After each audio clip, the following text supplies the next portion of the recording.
আগামী 15 জানুয়ারির মধ্যে জুলাই বিপ্লবের ঘোষণাপত্র দিতে অন্তর্বর্তী সরকারকে আলটিমেটাম দিল বৈষম্য বিরোধী ছাত্র আন্দোলন ও জাতীয় নাগরিক কমিটি।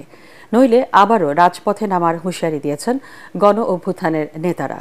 কেন্দ্রীয় শহীদ মিনারে 5 আগস্ট পরবর্তী ছাত্র জনতার সবচেয়ে বড় জমায়েত থেকে তারা বলেন, 71 ও 90-এর মতো 24-এর অভ্যুত্থানকে ব্যর্থ হতে দেবে না দেশের মানুষ।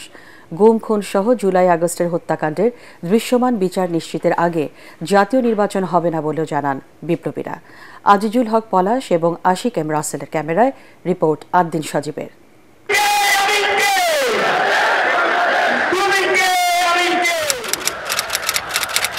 31 ডিসেম্বর 2024 কেন্দ্রীয় শহীদ মিনার।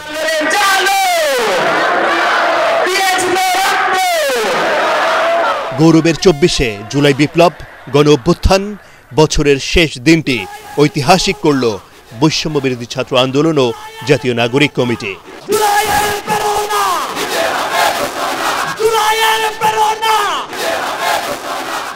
লাখো ছাত্র জনতার এই জমায়েতে স্লোগান ছিল, জুলাই আগস্টে গণহারে হত্যাকাণ্ড চালানো পতিত স্বৈরাচার আওয়ামী লীগ এবং তাদের দোসরদের দ্রুত বিচারের। সেই সঙ্গে প্রশ্ন ওঠে, গত 5 মাসে কেন জুলাই বিপ্লবের ঘোষণাপত্র তৈরির উদ্যোগ নেয়নি অন্তর্বর্তী সরকার?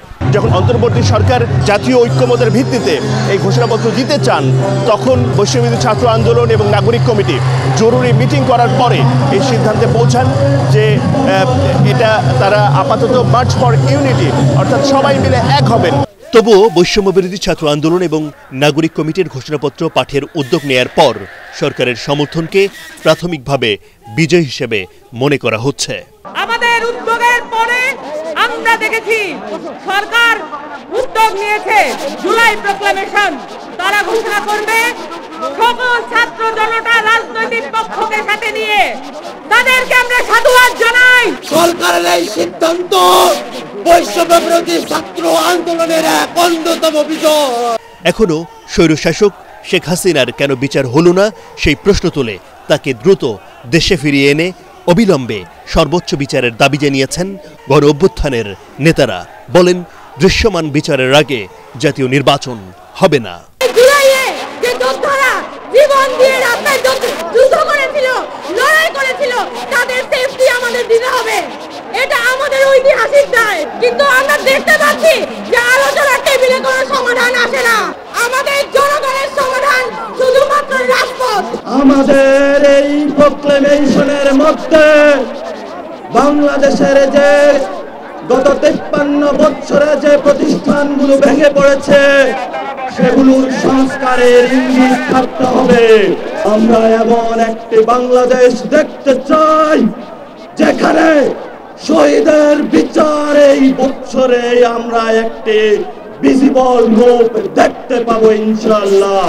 দেশে এখনো আওয়ামী লীগ, যুবলীগ, ছাত্রলীগের নেতাকর্মীদের ষড়যন্ত্র থেমে নেই দাবি করে সমন্বয়করা বলেন, পুলিশ বিজিবির যেসব সদস্য ছাত্র জনতার উপর নির্বিচারে গুলি চালিয়েছে তাদের দ্রুত গ্রেফতার করতে হবে।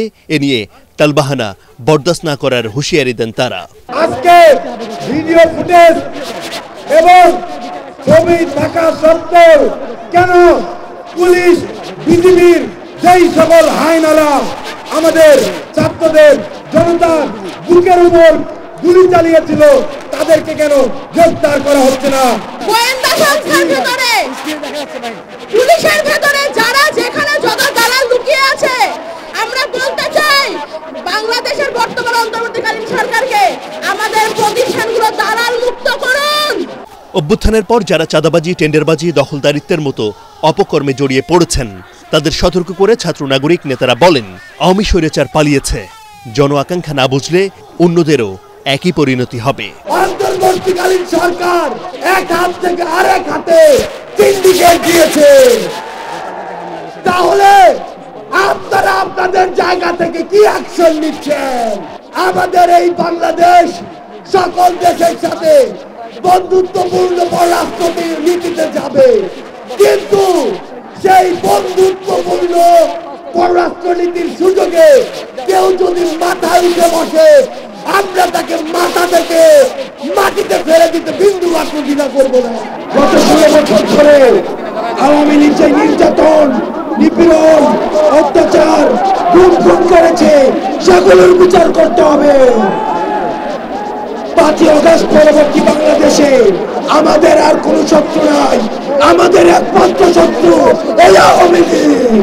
আমরা বলতে চাই 15ই জানুয়ারির মধ্যে আমাদের এই জুলাই গণঅভ্যুত্থানের ঘোষণাপত্র জারি করতে হবে। সিরাজগঞ্জ, গোপালগঞ্জ সহ দেশের বিভিন্ন স্থানে জুলাই বিপ্লবের নায়কদের উপর হামলা হয়েছে জানিয়ে পুলিশ প্রশাসনকে দ্রুত ব্যবস্থা নেয়ার তাগিদ দেন গণঅভ্যুত্থানের নেতারা। আদ্দিন সজীব, এটিএন বাংলা, কেন্দ্রীয় শহীদ মিনার, ঢাকা।